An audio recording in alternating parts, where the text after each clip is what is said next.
We're taking this, we're taking this, we're taking this, we're taking this, we're taking this, we're taking this, we're taking with a pinch of salt.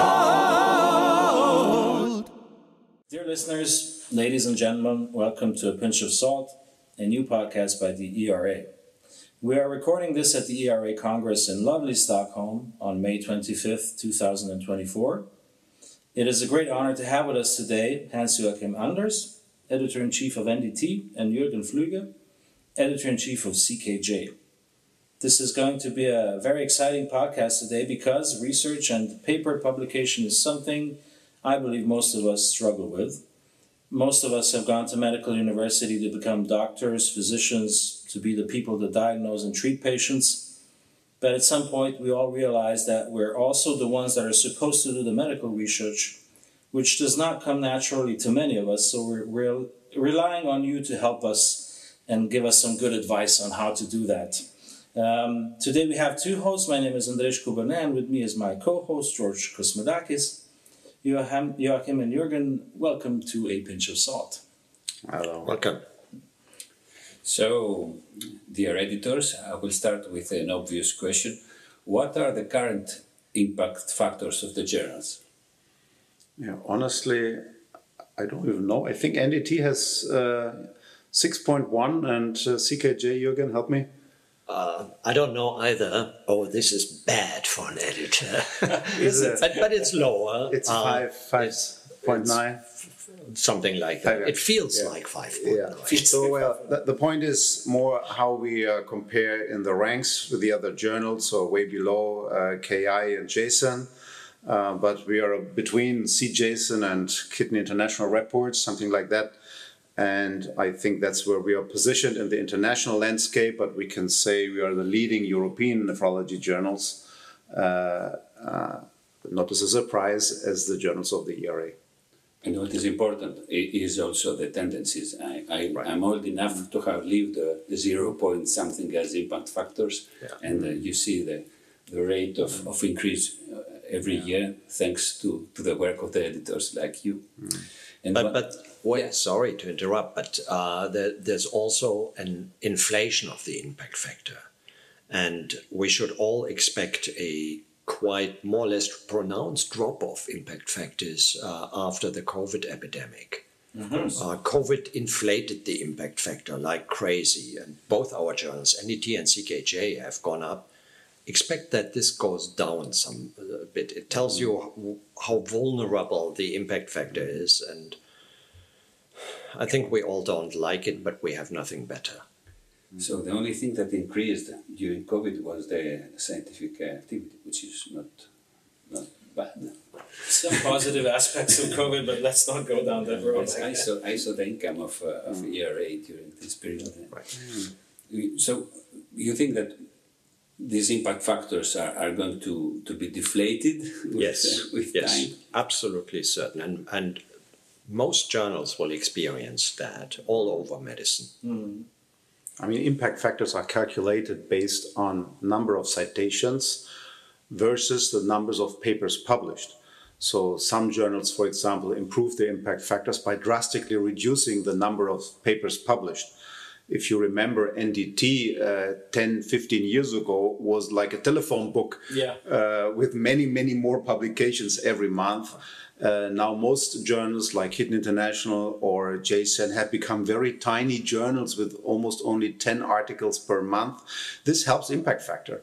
NDT still publishes more than these journals simply because we want to serve the community. And even though now we have to reject most of the submissions we get, we still want to serve the community that is putting efforts in sending papers.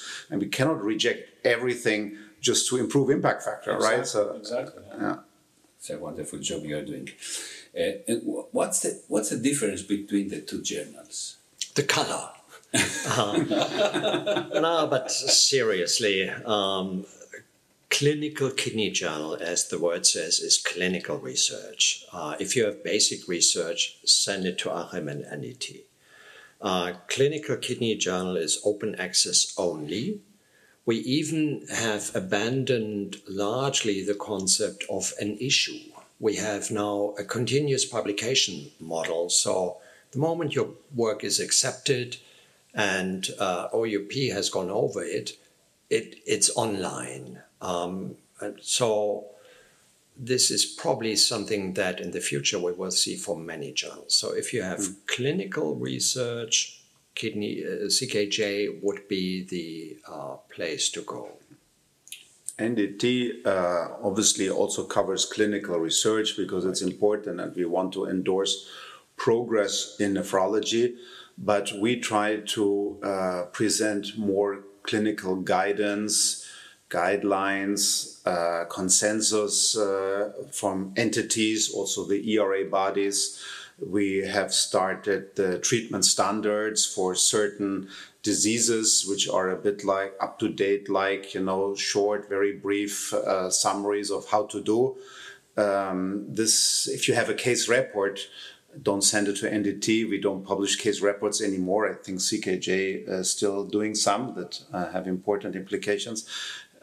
These kind of submissions we propose to redirect to CKJ. So NDT started a policy even before I started not to consider case reports anymore. So we try to promote progress in nephrology by clinical guidance, which can come in several different forms, but we of course still publish also original articles, original research like CKJ does. Mm-hmm. Very appreciated by the scientific community all over the world. So what is the percentage of accepted work submitted? Yeah, so at NDT, this is always around 13 to 14%. Recently, maybe even a bit lower because we saw an increase in submissions and we have to keep the journal at the same size. But so it's around that. And half of the papers are triaged pretty early. Also, as we think, as a support for the authors that they don't have to wait so long to get a negative reply. Yeah, that's important. And also to protect a bit our reviewers and our editors. So we try to make an educated guess on which papers have a potential chance to survive the peer review process and those that are less likely, to give them a quick answer that they try at another journal.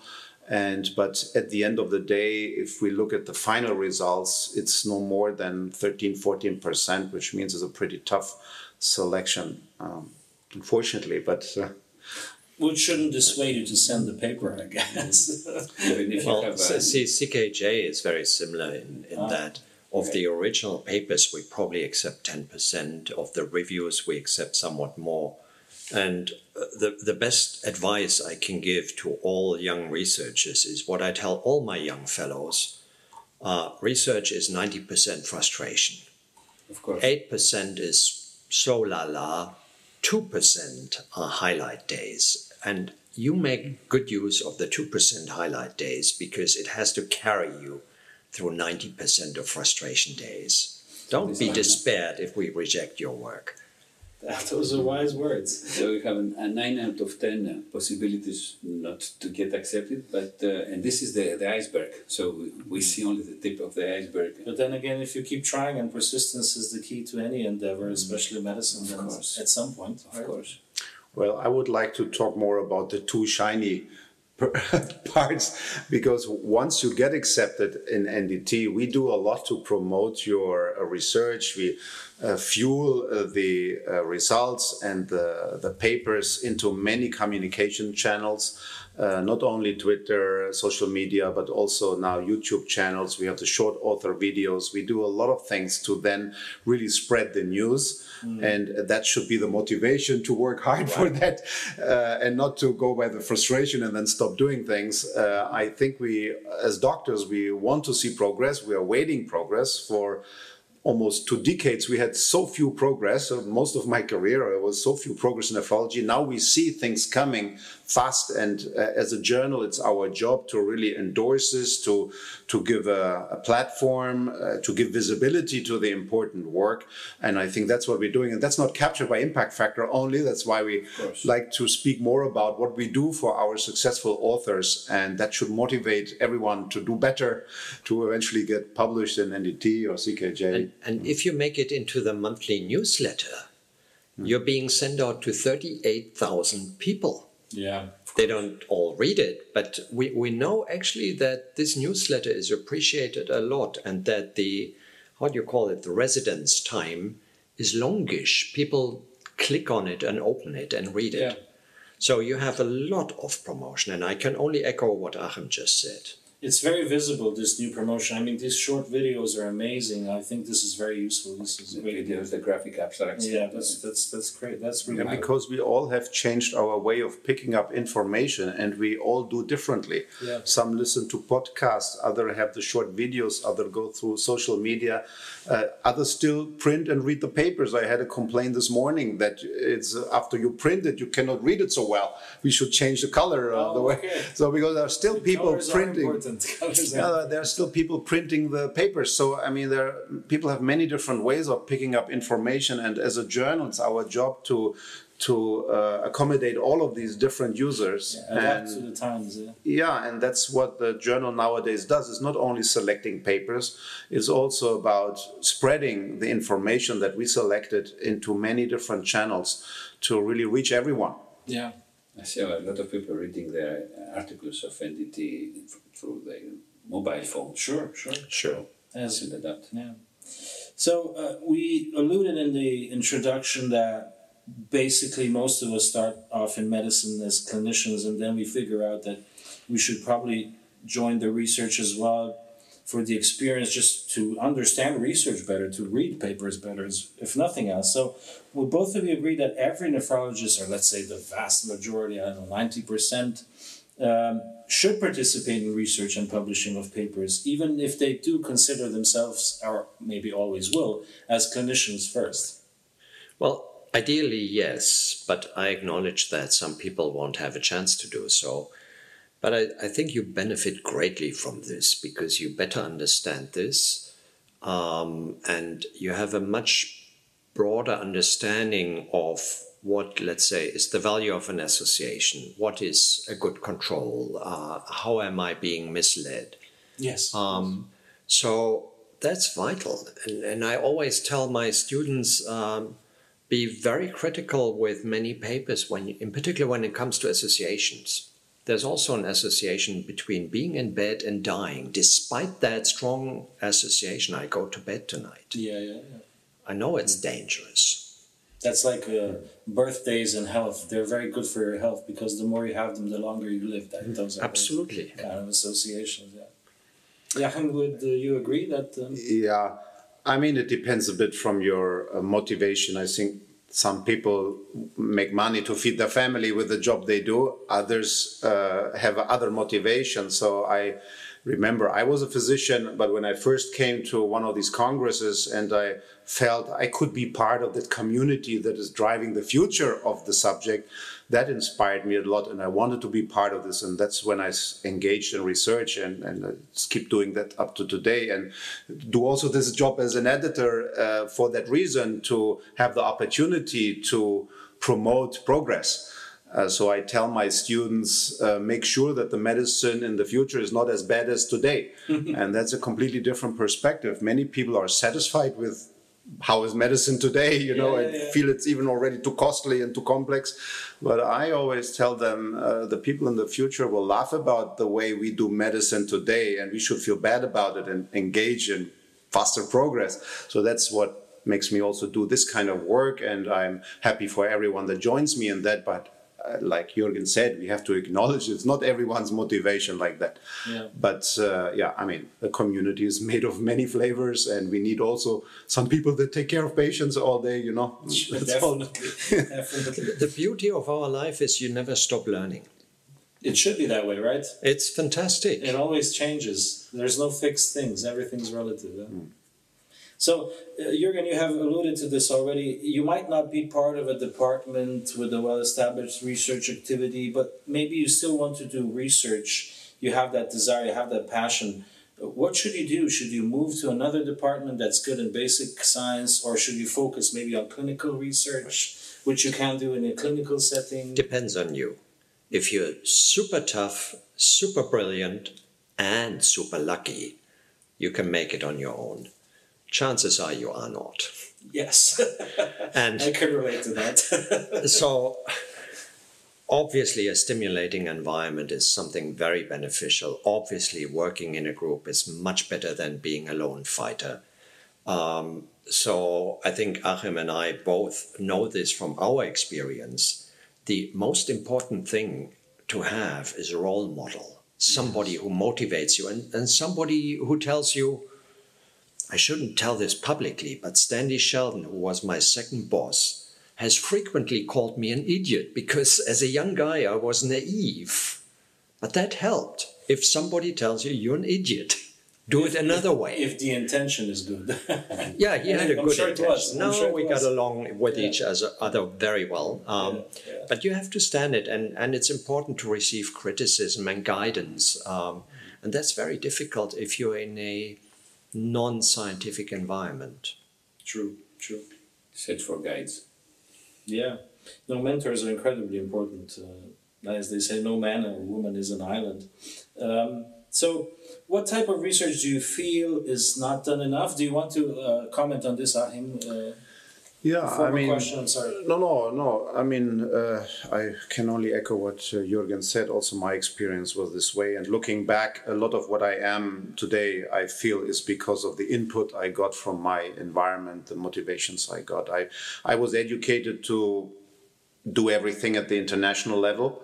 And I realized that there are many people that never get that kind of inspiration. But thinking back, that was what mostly drove my personal career, that always thinking to doing things at the international level. And I realized that was unusual, but that was what was helpful for me. But yeah, other people have other kind of experience. So. And don't be afraid if somebody criticizes you. I was afraid of Achim's old boss, Detlef Schlöndorff, who, you know, in a big group, he would say what everybody thought, but nobody dared to say. And it was well meant.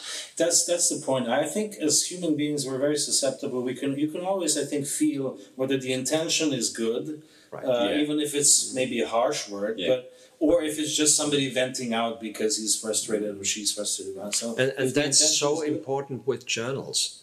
Most reviewers are not your enemy.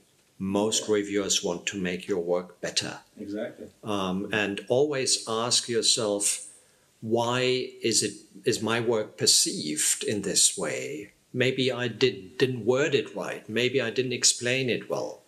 Well, from my personal experience, whenever I had rejections in my articles, and I did the modifications proposed by the reviewers, when I reread the article at the end, when it was published somewhere, it's better. It was much better. So please don't be offended, dear colleagues. So we're entering the final stage of this podcast. What type of research do you feel is not done enough? Or what would you like to see more in CKJ or NDT, perhaps? Maybe I can answer to this. I mean, it was not before I started that job as a journal editor that I learned how many people engage into non-interventional research. So epidemiology, association, database work, it seems it's done a lot more than what I thought. And actually, many of our submissions are of this kind, that the result is an association, and then it's written, future studies have to show if this matters or not. So this is something we have to deprioritize over interventional studies that really answer and question. Okay? So if the result of a study is only raising a question, obviously is not as relevant as if the research answers a question. Even if the answer is negative, like a negative trial may still be a very important trial. So from that perspective, I would say I would wish that more people get the possibility and the resources maybe that are needed to engage in interventional research where you really test the hypothesis and come up with a clear answer. I think that obviously not everyone can do a randomized controlled trial or do a fancy animal experiment or something, but I see too few of this kind of submissions, and I see a lot of submissions that basically only raise questions but don't answer them, and this we have to deprioritize, obviously. Yes, there's definitely a fear, I think, of interventional trials. At least I feel it, because it seems like you need a big logistical support to pull that off, and not many people feel they don't have it, I think. But you're right, if you don't get an answer, there is no answer. Well, there are N=1 trials where you do experiment in a single patient, simply doing different things one after the other in a single patient. So it's not always that you need a big trial infrastructure, but you need an important question and then find a way how to address that question with an intervention. And that is not always the large trial, or can be even in vitro or in vivo experiments, but it should give a clear answer to an important question. And we have many important questions. And so I wonder why still many people engage in things that are not really important from the beginning. But yeah, I mean, that's what we see. Before I did this job, I didn't see all this work. I saw only the published stuff. So it means these things get also frequently not through in other journals. So yes. That's a very one thing I see increasingly as an editor, and like Achim, I hadn't realized this before, is that with all this open access policy and data sharing policy, the temptation is there to simply go to one of the big databases, NHANES, UK Biobank, FinGene, pick out 2 parameters, see if they correlate, make a story. Yeah. That's an easy way to generate papers, and sometimes I even suspect it's ChatGPT doing the paper. But obviously that's exactly echoes what Achim said, that this is not the research I want to see in my journal, unless you come across something that really looks major. But then I want to see a validation cohort. I want to see external validation and really make an effort to convince me that this is something important. Those are very important messages, yeah. So instead of not asking ChatGPT to do your article, and of course finding a mentor, can you give any advice on how to achieve a better acceptance rate of the works submitted? Besides the advice that you have already given, actually. Well, now I think at that meeting I said it several times, I can only repeat myself. We have basically 3 criteria how we evaluate papers. One is novelty. So I would say if you do a work, do it on something novel, not what is already known. And this refers to experimental work as well as to clinical work. Novelty. Then you need to have a sound methodology. And this can be technically not optimal, or can be statistically not be optimal from the way how it's analyzed. And I think now all the journals have statistical advisors that check for these kind of things. It's worthwhile investing in the biostatistical knowledge before writing things up. And the third thing in the end is impact. So papers should have some impact on the field somehow, and not simply describe something that no one has described before. If it doesn't have an impact, it will be deprioritized at NDT, at least I can say. So these are 3 simple things, but they already create quite some ambition for the work to do, and these criteria help us to select what we want and what we rather not want. But I think it's helpful as a researcher to think to this beforehand, and to start working on things that are potentially novel, that use a sound technology, and that would have the potential to create some impact. If your project doesn't have these characteristics, better do something else. Yeah. So these are like 3 basics, and you're saying that oftentimes even these 3 basics are not frequently things are not novel, frequently things are not done well, and they don't have impact. So then the chances to get accepted in NDT are low, I can say. Basic number 4, scientific marketing. If I get really annoyed when I see a submission and I read through the abstract and I have no idea what they want to say and why they did this. And you cannot imagine how often this happens. So I would suggest that if you have good work, give it to a colleague who is not involved. And if he or she doesn't understand the abstract right away, you are in bad trouble, because I won't understand it. And the most important thing about a paper is the title. The title is read by everybody, the abstract by a few, the whole paper by almost nobody. Okay. If you don't have a good short title, then you're at a loss. And I would submit that one of the most cited papers in CKJ is a paper called What Killed Bruce Lee? That's a fantastic story. Everybody knows that because it has a good title. Yeah, I mean, the paper is probably boring, but this is off point. But I was reading a biography by George Marshall, the American general during the Second World War, and it's so interesting because they had a huge task to go from about 16,000 soldiers to 2 million or something like that in the U.S. And they spent all of their time thinking about how to explain this to the politicians, to the opposing politicians, to the people. It was all about how do you explain this? Well, that's what I call scientific marketing. It doesn't mean invent something or advertise something that isn't there. Stick to the truth and nothing else. But think about how do I best convey my message. That is such good advice. So, dear colleagues, Bruce Lee died because of hyponatremia. Apparently. Okay, so now we come to the real tough questions, usually for our guests, but we're very glad when they do answer them. So what would be your favorite book, 2 songs, and a luxury item that you would take with you on a desert island if you were put on a desert island, let's say? Achim. That's a really tough question. I admit that I haven't read a book since I started medical school because I was always so busy in doing things. That's a very common answer, actually. But I can say that I have just ordered a book on Amazon because I really want to read it. Okay. And that's a book from an Austrian writer.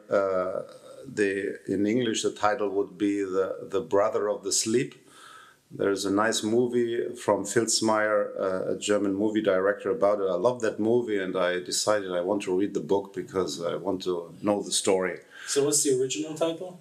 Schlaf ist Bruder. And the author is? Well, this I don't know exactly, but don't worry. I don't remember. But I started to read it, and that really made me think I want to read, because it's a fantastic story about a man with an unbelievable talent for music that was born in a mountain village at a time where no one really supported him to develop that talent. And it's about what Jürgen said. If you have a quality and you are in an environment that is non-supportive, how it ends. And I think the movie is a great example for many of our colleagues that would be fantastic researchers maybe, but simply don't get the possibility to develop the talent. And I feel fortunate that I could develop my talent, so to say, but I realize, or I have to admit, that probably many people never have that possibility, especially when they live in combat areas or unfortunate environments. And that's why I want to read that book to understand better the privilege that I had. To do all the things because it's not something. This is my son actually told me, you always think you did a great work in your life, but you were privileged from the beginning. And I felt offended when he said that, but I start to understand that he is right, and I should read book to be more aware of that. But privilege or no privilege, work is still work. Yes. Privilege doesn't do This is what I first answered, but it didn't satisfy him. So I think probably he's right. Most of what I achieved was privilege from the beginning. And 2 songs? Songs, yeah, I'm not a great music admirer. I don't need music in my life, but recently I started to listen to swing music while I work, and that doesn't disturb me, and I love this. I don't know why, but so Sing, Sing, Sing, I would bring along with me, and there are a couple of other Charleston or swing songs that keep me a good mood while I do unpleasant work. We know how to make you happy with music. Yeah. And luxury item to push. Luxury item, yeah. I thought what luxury item, but I have to admit I just bought a robo cleaner for my house. I consider this a luxury thing. Definitely.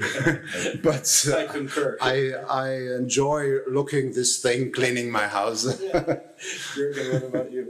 Yeah, unlike Achim, I've never stopped reading. I've read all my life, so I'm still one of the old-fashioned people who likes a book. Yes, I do have a Kindle, and yes, I admit I read when I wake up too early. But my most favorite book, it's changing in time. Right now, I would say it's 1Q84. It's by a Japanese author, Haruki Murakami. Who almost made it to the Nobel Prize. He's a little like Kafka. Yes, he is. And in that book, it really stimulates your fantasy. They are the little people, and they kind of remain mysterious. And you want to know who they are and what they are, but you never really find out. So it lets your fantasy swing. Songs like Achim, I'm happy to live without music for prolonged times. I don't have headphones.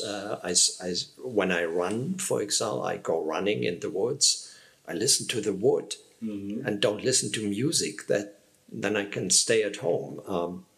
But when I paint, and I've started that up again after formally retiring, I'm now a senior professor, which means I have no salary and I can do what I want, which is great life. People, I recommend that. It's a privilege. So when I paint, I listen to, I'm an old-time guy, I listen to Pink Floyd, but also newer things like Coldplay's concert in Argentina. There's such an atmosphere in that song. It's amazing. Such a good songwriter. Yeah. Luxury items, I don't know. I don't have any. I think the biggest luxury now is we can eat food from our garden. And probably more than half of my nutrition is directly from our backyard. That's certainly I consider that a luxury. Certainly. Thank you for this. And just the last question, dear editors. Can you tell me something about your cities? Yeah, I just sent a tweet last week because I had a new route with my bicycle at work. It takes me 10 minutes to go to work by bicycle, and I took a new route that brought me across Lady Bavaria and the Oktoberfest area, which I found very beautiful to have that opportunity to pass every day. And then I wrote in that tweet that Munich is the largest village of Germany. That's how we used to think about it, because it doesn't have skyscrapers, it doesn't have a downtown fancy thing. So it's a large village, and it's the only city in Germany, at least I can say, where you find people with a bicycle and the surfboard passing by, because they go to reach the wave to learn surfing inside the city. We have a small river branch The wave is crazy. where you can learn surfing. Is that in the Englische Garten? Englische Garten, yes. So that's quite unusual. I'm not from Munich originally, but every time I see a surfer coming with a bicycle, I think, well, that's crazy. But that's Munich. That's great. That's great. I live close by Aachen, and wherever I go, I say this is the most important city in Germany, and everybody giggles. Okay. But it is. This is where Germany was founded in the year 800 by Charlemagne. And the Aachen Cathedral is, and it's really impressive if you go there and have a concert in that cathedral. And you know that right above you for 600 years, every German emperor was crowned. Everyone. So this is no doubt the most important building in German history. But what really makes it nice is that where we live now, it's 1 kilometer to Belgium and 5 kilometers to the Netherlands. So we live extremely international. We have fantastic food. We have great nature. There's beavers right behind our house, rescaping landscape. And at the same time, you have all the culture. So I love living there. Even though I'm Northern German and can't spell carnival and don't speak the local dialect, it's great living. So you're not only good in science marketing, but Aachen marketing too. Absolutely, yeah. The present podcast was not sponsored by the Aachen office of tourism. No, I promise it wasn't. But you were so convincing. I'm thinking, what am I doing in Slovenia? Yeah. Well, you have mountains. They're higher than ours. That is true. That is true. Okay, well, thank you very much for this. I think you've provided some fantastic insight for all of us who are not really home to research and publishing. We're really grateful for doing this.